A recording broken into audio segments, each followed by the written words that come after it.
ಉಡಾಯಿಸೋ ಖಾರ ಬಣ್ಣ ರುಚಿಯನ್ನು ನೀಡುತ್ತದೆ. ಮೆಣಸಿನ ಪುಡಿ ಚಿಂದಿ ಉಡಾಯಿಸೋ ಖಾರ ಬಣ್ಣ ರುಚಿ. ರಾಜ್ಯದಲ್ಲಿ ಮತ್ತೊಮ್ಮೆ ಲಿಂಗಾಯತ ಧರ್ಮದ ಲಢಾಯಿ ನಡೆಯುವಂತ ಮುನ್ಸೂಚನೆ ಕಾಣಿಸ್ತಾ ಇದೆ. ಕಾಂಗ್ರೆಸ್ ಪಕ್ಷದ ಒಳಗೆ ಭಿನ್ನರಾಗ ಕೇಳಿ ಬಂದಿದ್ದು ಲಿಂಗಾಯತ ವೀರಶೈವರು ಬೇರೆ ಬೇರೆನಾ ಒಂದೇನಾ ಅನ್ನೋ ಚರ್ಚೆ ನಡೀತಾ ಇದೆ.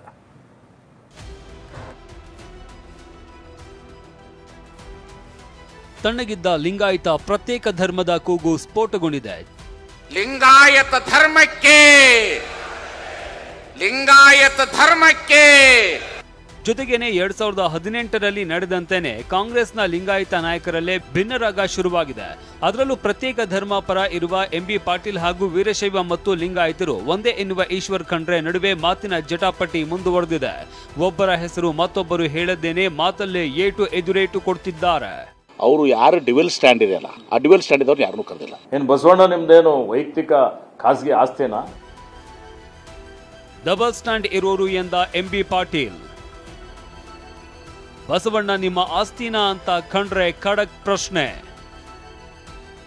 ಬಸವ ಸಂಸ್ಕೃತಿ ಅಭಿಯಾನ ಸಮಾರೋಪದಿಂದ ವೀರಶೈವ ಮಹಾಸಭವನ್ನ ದೂರವಿಡಲಾಗಿತ್ತು. ಇದನ್ನ ಸಮರ್ಥಿಸಿಕೊಂಡಿದ್ದ ಎಂಬಿ ಪಾಟೀಲ್ ಡಬಲ್ ಸ್ಟ್ಯಾಂಡ್ ಇರೋರನ್ನ ಕರೆದಿಲ್ಲ ಎಂದಿದ್ರು. ಇದಕ್ಕೆ ಖಡಕ್ ಧ್ವನಿಯಲ್ಲಿ ಉತ್ತರಿಸಿರುವ ಈಶ್ವರ್ ಖಂಡ್ರೆ ಬಸವಣ್ಣ ನಿಮ್ಮ ಆಸ್ತಿನಾ ಅಂತ ಪ್ರಶ್ನಿಸಿದ್ದಾರೆ. ನೋಡಿ, ಅವರು ನಿಮಗೆ ನಾನು ಹೇಳಿದ್ರೆ ತಪ್ಪಾಗುತ್ತೆ. ಅವರು ಮಠಾಧಿಪತಿಗಳು ಒಕ್ಕೂಟದಿಂದ ಆಗಿದ್ದು. ಅವರು ಯಾರು ಡಿವೆಲ್ ಸ್ಟ್ಯಾಂಡ್ ಇದೆಯಲ್ಲ ಆ ಡಿವೆಲ್ ಸ್ಟ್ಯಾಂಡ್ ಇದ್ದವ್ರು ಯಾರನ್ನೂ ಕರೆದಿಲ್ಲ.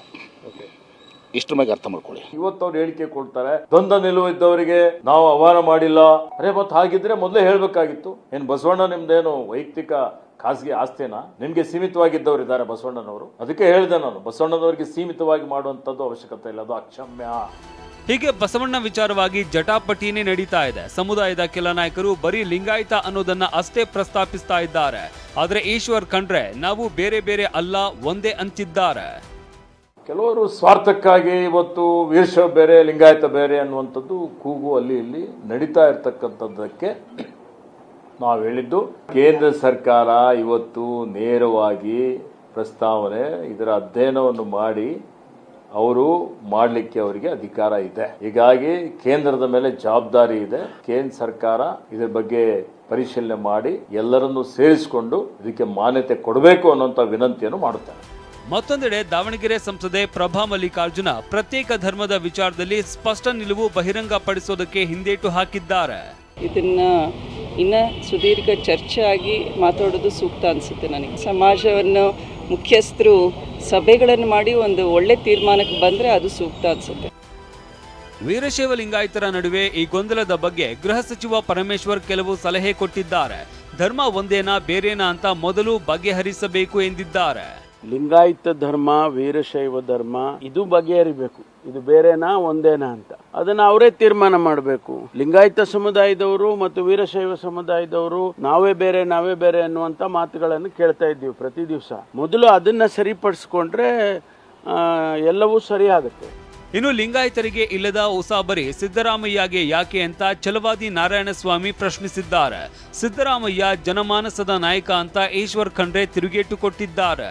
ಲಿಂಗಾಯತರಿಗೆ ಅಥವಾ ವೀರಶೈವರಿಗೆ ಇಲ್ಲದಿದ್ದ ಕಾಳಜಿ ಮುಖ್ಯಮಂತ್ರಿಗಳಿಗೆ ಯಾಕೆ? ಅದು ಪ್ರತ್ಯೇಕ ಧರ್ಮ ಅಂತ ಇವರೇ ಹೇಳ್ತಾರೆ. ಇವರೇನ್ ಧರ್ಮಗುರುಗಳ? ಈ ರೀತಿ ದ್ವಂದ್ವಕ್ಕೆ ತೆರೆ ಎಳೆಯಬೇಕು. ನೋಡಿ, ಮಾನ್ಯ ಸಿದ್ದರಾಮಯ್ಯನವರು ಯಾವ ಧರ್ಮದ ಯಾವ ಜಾತಿಯ ವಿರೋಧಿಗಳು ಅಲ್ಲ. ಅವರು ಜನಮಾನಸದ ನಾಯಕರು. ಈ ನಡುವೆ ಬಸವ ಸಂಸ್ಕೃತಿ ಕಾರ್ಯಕ್ರಮದಲ್ಲಿ ಭಾಗವಹಿಸಿದ್ದ ಸಿಎಂ ಸಿದ್ದರಾಮಯ್ಯ ವಿರುದ್ಧ ಗುಳೇದಗುಡ್ಡದ ಅಮರೇಶ್ವರ ಮಠದ ಶ್ರೀಗಳು ಅಸಮಾಧಾನ ಹೊರಹಾಕಿದ್ದಾರೆ. ಧರ್ಮ ಒಡೆಯುವ ಕೆಲಸಕ್ಕೆ ಕೈ ಹಾಕಿದ್ರೆ ಸಿಎಂ ಸ್ಥಾನ ಕಳೆದುಕೊಳ್ತಾರೆ ಅಂತ ಪರೋಕ್ಷವಾಗಿ ಹೇಳಿದ್ದಾರೆ. ಕೆಲವೊಂದು ಸಚಿವರು ಆ ಕಡೆ ಕೆಲವೊಂದು ಸಚಿವರು ಈ ಕಡೆ ಮಾತನಾಡುವುದನ್ನು ಕೇಳಿ ಯಾಕೋ ಸಿದ್ದರಾಮಯ್ಯನವರಿಗೆ ಕೂತು ಬರ್ತದೆ ಏನೋ ನವೆಂಬರ್ನಲ್ಲಿ ಅನ್ನುವಂತಹದ್ದು ನಮಗನಿಸ್ತಾ ಇದೆ ಅನ್ನುವಂತಹದ್ದು. ಮೊನ್ನಿನ ದಿನನೇ ಹೇಳಿದ್ವಿ ಅವರಿಗೆ, ನೀವು ಕಾರ್ಯಕ್ರಮದಲ್ಲಿ ಹೋದ್ರೆ ಸ್ವಲ್ಪ ಹೆಚ್ಚು ಕಡಿಮೆ ಆಗ್ತದೆ ಅನ್ನುವಂತಹ ಮಾತನ್ನು ಕೂಡ ಹೇಳಿದ್ದೇವೆ. ತಣ್ಣಗಿದ್ದ ಪ್ರತ್ಯೇಕ ಧರ್ಮದ ವಿಚಾರ ಮತ್ತೆ ಹೊತ್ತಿ ಉರಿತಾ ಇದೆ. ವೀರಶೈವ ಹಾಗೂ ಲಿಂಗಾಯತರ ನಡುವಿನ ಗೊಂದಲಕ್ಕೆ ಮತ್ತಷ್ಟು ತುಪ್ಪ ಸುರಿದಂತಾಗಿದೆ. Bureau report, TV9.